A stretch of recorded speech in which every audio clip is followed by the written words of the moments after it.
கிருஷ்ணகிரி மாவட்டம் ஒசூர் நேரு நகர் திருவள்ளுவர் தெருவை சேர்ந்தவர் பூபதி. இவர் தன்னுடைய குடும்பத்தோட கடந்த 2ஆம் தேதி கடலூர் மாவட்டம் வடலூர் பகுதிக்கு தங்களுடைய சொந்தக்காரங்க வீட்டுக்கு போயிருக்காங்க.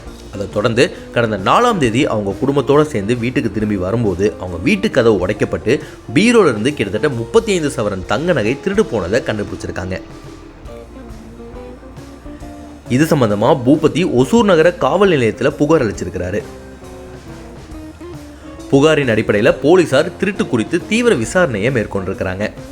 விசாரணையில் அவங்க வீட்டில் 35 சவரன் தங்க நகைகளை திருடினது தருமபுரி மாவட்டம் மதிக்கொன்பாளையம் அருகில் இருக்கக்கூடிய நரசையாபுரம் பகுதியை சேர்ந்த முகமது சித்திக் அப்படிங்கிற பொன்னுசாமி அப்படிங்கிறவர் தான் அப்படிங்கிறத கண்டுபிடிச்சிருக்கிறாங்க.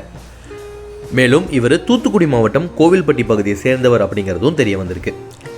முதியவர் முகமது சித்திக் கடந்த சில ஆண்டுகளுக்கு முன்பு கொலை மற்றும் கொள்ளை வழக்குகளை சிக்கி வேலூர் சிறையில் அடைக்கப்பட்டு கடந்த 2023ஆம் ஆண்டு சிறையிலிருந்து வெளியே வந்ததாக சொல்லப்படுது.